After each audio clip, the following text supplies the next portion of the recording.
that you know that you don't own a place in my heart. Recently been dreaming about what we are. Looking up to the stars, looking up to you in my heart. But I know,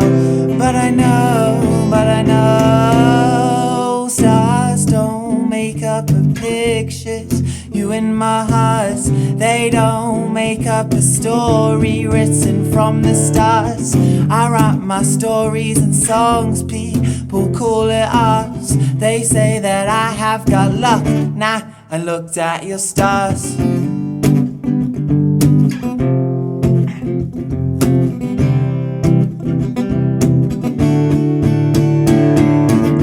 Sometimes you change your mind, that's cool. Won't still write my song about you. Phoenix, you've got time on your side. What if I don't make it out alive? Your heart beats like a metronome, but I hope that you know that you don't own a place in my heart. But I know, stars don't make up the pictures. You in my heart, they don't make up a story written from the start. I write my stories and songs, people call it art. They say that I have got luck. Nah, I looked at your stars.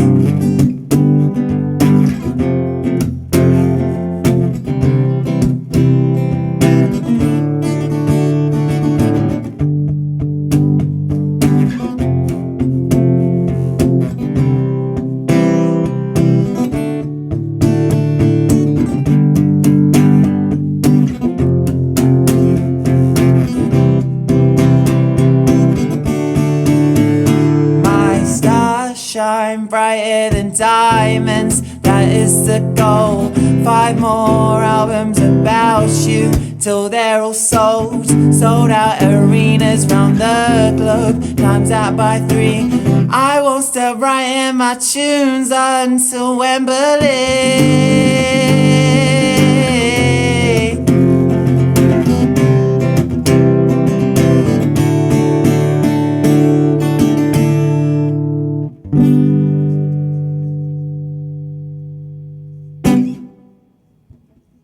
All right, welcome to the next episode of Munday Sounds. Today we have Phoenix Broderick. Phoenix is a singer-songwriter from Discovery Bay in Hong Kong, and he's just released and performed in our studio his new single Stars, which is out on October the 11th. And I really like that track, a bit like your first one in terms of it's got something special, it's catchy, it flows really nicely all the way through. So my first question, Phoenix, is kind of what was the process in creating that track? I wrote Stars just on my corner of my bed like a year ago, and it's basically just about people kind of pissing me off and like not minding their business, and that's the motto throughout the whole track. But also just as most of my album is, as breakup song is, as Stars is, and most of my album, it's all about my dreams for the future, and how, you know, right now I don't need to be writing breakup songs. I can just be writing about my dreams, which is my passion and which is my feelings 24/7. And then I met my producer, Michael Lance, and I took that to him, and it was we worked on my album, we worked on I Don't Need to Write a Breakup Song, and this was the last track we finished, which we only finished like about three or 4 weeks ago. We polished it. We had my mates over in Australia, Wits End, Jarvis and Saxon, work on the guitar solos throughout it. And that's the process. And now it's just about promoting it, advertising it.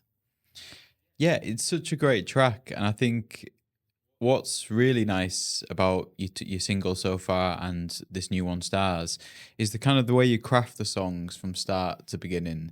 They feel like a story throughout and quite authentic, and kind of you're telling the listeners kind of about yourself, and it's your experiences. So I think you've got a real knack of kind of putting your experiences into your songwriting. And if we go back to the beginning, what was kind of your gateway into music and songwriting? Yeah, so in year 8 during COVID times, I, as most people were, just bored, and I picked up a ukulele one day, just started singing, and then my music teacher in year 8, Mr. Spencer, he picked up on that and went from making me play ukulele to making me sing in front of the whole school. Don't know how that connected, but it did. And then from there, I just started singing more at school gigs, and then I started busking. Then I started performing at gigs, getting paid gigs, and then of course started getting guitar lessons to improve my guitar skills. And then it all just kind of spiraled. And then after year 11 was just like, wow, I've only got 2 years of school left. I may as well. I have to commit now. Like there's not really any going back. I really like how it started with, or like it like goes back to a music teacher. Yeah. I think quite a lot of musicians will have a similar story. Perhaps not a music teacher all the time, but sometimes it is that person who can see a little bit of spark or something there, Yeah. which encourages you to kind of go a little bit deeper, go a little bit further into that. So that's really nice. Whereabouts did you busk initially? So I met this guy called Tin in well, I actually met this guy called Josh first, and he was busking in the Central Market. He connected me to a guy called Tin, who's just a big hub for like Hong Kong buskers, and he gets these buskers all over Hong Kong gigs, paid gigs around in the most random of areas. Like the other week I was up in Chun Wan in the mills just doing like a half an hour set for like dog owners. Pretty random, but I love stuff like that. Like I prefer like random gigs in like the back ends of Hong Kong rather than like, just the usuals. Yeah, it just spiraled there. Then I went to New Zealand for like 6 months, and I just busked in Wellington, which is where I'm from. And yeah, and then once I started getting more experience for performing for busking, I started getting paid gigs because I was more comfortable with just random crowds. So yeah, busking definitely helped with my performance practice, because you can just feel kind of like, obviously there are people watching, but you can kind of feel like you can do anything because you're not being, I don't know, you're not being judged or watched. You're not being paid to do well. You know what I mean? Yeah. You're just being paid based on the quality of what you're doing. Yeah, I think that's a really great way to kind of learn your craft and build up confidence. Because one thing I do notice about you, just by the way you carry yourself as well, you have a really nice level of confidence. Mm.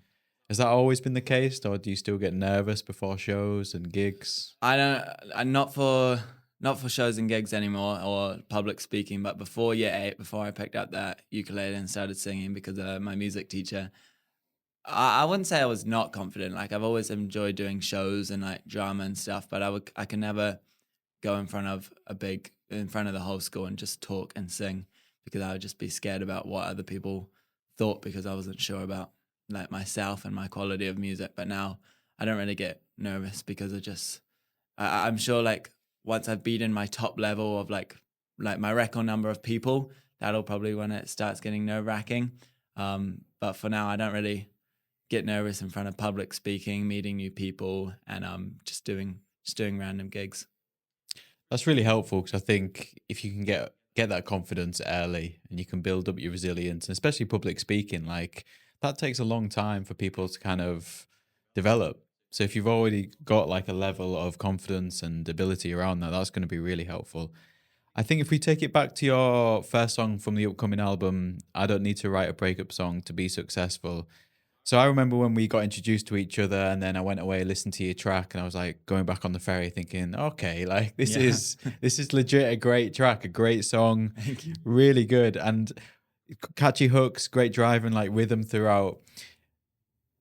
I really like actually the drums and bass lines. Yeah. And if you listen to them kind of not by themselves, but if you focus to listen on them, they provide so much energy to the track as well. Yeah. Were they performed by like your friends or people in your band that you play with? No, they were done through the MIDI, but Really? or like through the like an online drumming and bass system that we have. Okay. But no, the in my band that I've got at school is just a bunch of us in a music class. We kind of just got together one time, and yeah, they're a huge help, and they're people I definitely want to do more gigs with this year, because I don't know, we just sound so sick together.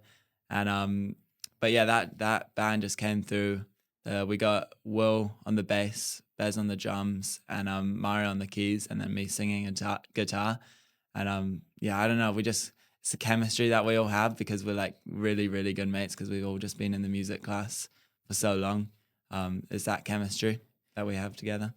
I think that's great. I think it just reminds me when I was like your age in bands growing up, and when you play live music, there's something about it Yeah. that when you just feel good when you're just rehearsing, or even when you're just playing around with new ideas, it's just such a like a great feeling. Yeah. And then when you play something and it starts to sound good as well, Yeah. you're like looking at each other thinking, "Here we go. We're like, Yeah. we've got something. Do that again." Yeah. Like, so it's really cool. And I'm really surprised that's kind of like the MIDI as well, because it sounds great. Yeah. Like, and I was listening to the bass line, so I was like, how have they Yeah. done that? Yeah. Like, so that's really cool. And that's just it's just a really good like pop song, if you know what I mean. Yeah. Like it's got the hook and you like a reoccurring theme that's so catchy, great song. And for that to kind of be your first kind of release of this upcoming album, and it really took off as well. Yeah. Could you tell me kind of like the process of the hype that came after and before you released that track? Yeah, so we finished the song, me and my producer, in February, and then I just I knew it was going to have to be the first song of the album because it's just like the most pop song that you can get. And so I just started making reels as like most people get viral from doing these days. And I don't know, so far I'm just allergic to being viral. But it's just the community in DB that's like helped me get this far so far. But yeah, I just started posting some reels, and then it just kind of became a thing at school that people just came up to me, started saying, "I don't need a run breaker," and it just became a thing. And then, as I said earlier, the goal was 1,000 followers. So I was at like 500 when I started, and I was just like, "All right, I'll post a song if you guys can get me to 1,000 followers." And it took about 3 months, but that was a marketing strategy just to make everybody feel like they are part of the journey. So once I released the song, and to be fair, they were they were a part of the journey, right? They helped create the hype. They helped get over 10,000 streams. But yeah, the 1,000 followers as the goal. Kids were asking their families, kids were asking their friends in different countries to follow me just so they could hear the song, because all I was teasing was the chorus. Yeah. Like they had heard nothing about the verse, they'd heard nothing about the bridge or the final like key change as well. So that hype just built, and then people were coming up to me in DB and like in Hong Kong Island, sorry, that I didn't even know, and they were just like, "Hey, didn't you sing, aren't you the guy that's releasing the breakup song? When are we hearing it?" And I hate when people say that, "Oh, when's it coming out? Or when are we hearing it?" As if you don't know that it's going to be 1,000 followers or for stars even, or as if you don't know that it's coming out October 11th. But yeah, it was like that was just something I never could have expected, it getting over 10,000 streams. I expected 1,000 streams max, but it just showed the community. Yeah, I think that really does show the value of community. And I think what you've been able to do there is probably more important than the follower count or the views, or, you know, these kind of like numbers and figures.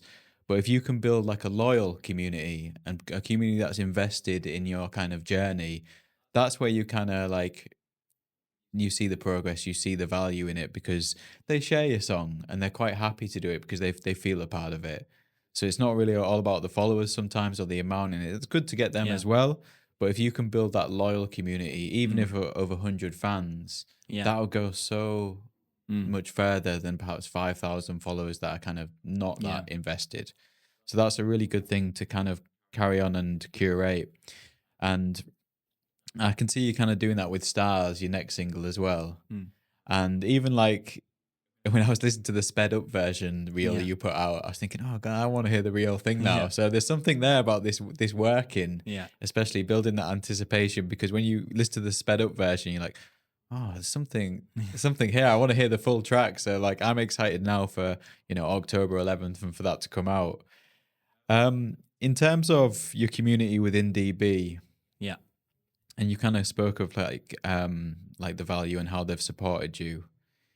How important is that to you, like how much of a role has that played in you kind of developing as a young musician growing up in DB? It's just been huge for me. Like, I mean, even just like as a normal teenager, living in DB is just perfect. Like, as much as people in DB like to complain about DB, like, it's like at the end of the day, Hong Kong's just perfect as well.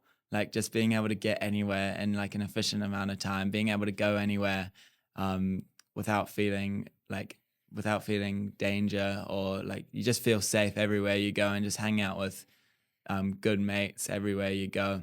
And in terms of music, like, it's something that I'm really scared about next year, is because I at DBIS more specifically, like, there's a community that like every person I see I can go up to and be like, they either come up to me or I go up to them and be like, hey, how are you? How's your day? Or something like that. And like, it's just the banter and connections that I have with most of the kids at school, and not being able to have that next year is the thing that's scaring me the most.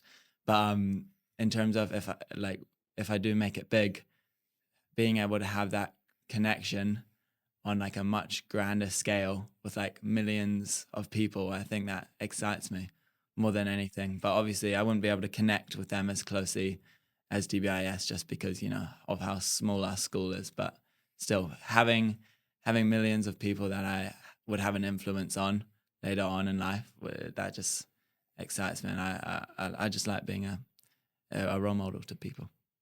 Yeah. And I think that is kind of a very special thing about places like DB, in terms of a bit of a close-knit community, especially within the school as well. And it's just, it doesn't get much better to grow up in a place like that, in that supportive community. So that I can see that's been really great for you. And that kind of leads on to like, what's next for you? Because you're at this crossroads in kind of life where you're turning 18, you're leaving mainstream education. Yeah. So what's next for you? Well, obviously I've got the album coming out, and like, I'm just hoping something takes off so that I can leave school and know, whether that's through my music or whether that's through YouTube, I just know that when I leave, there's I've got something, you know what I mean? But even if it doesn't take off before I graduate, I just want to travel around the world, just meet new people, just create memories with my mates, make new music, make new content. And then I really have no idea what's going to happen after 2026, but the plan is a gap year, just traveling around Asia, New Zealand and Australia and Europe, but then maybe hit the Americas. I don't know. But it's all up in the air right now, and it's scaring me a little bit. Yeah, I think it is a scary time, but I think because you're quite level-headed as well, but you have these dreams and aspirations. And I think what's great about today's world is you can kind of curate and you can be an independent artist and you can see success. So things like, you don't need the label to take off. You can kind of develop your own community, and you can make music and distribute it yourself now. So you're in a really good Yeah. place to kind of make progress and have these experiences. And I think you're already in a great place. Like, you've got something already. Like, not many people will have their full album coming out, before they're 18. So for me, I'm looking from the outside in, just thinking, you've already got something to travel with. Yeah. In terms of you'll have a great piece of work, an album with some great tracks, and then the travel and the people you meet are only going to enrich that and lead to one thing leads to another. Yeah. But the most important thing is, from my experience, is kind of doing that first thing, taking that first step, and then it'll just go from there. Yeah. So it's going to be really exciting to see like your travels, where you go next, and kind of your little releases and content on the way. So I just want to say thank you for coming in, Phoenix. Thank you for having me. Really looking forward to Stars coming out, the music videos. Yeah, it's going to be really exciting to watch your journey over the next few years. Thank you for having me.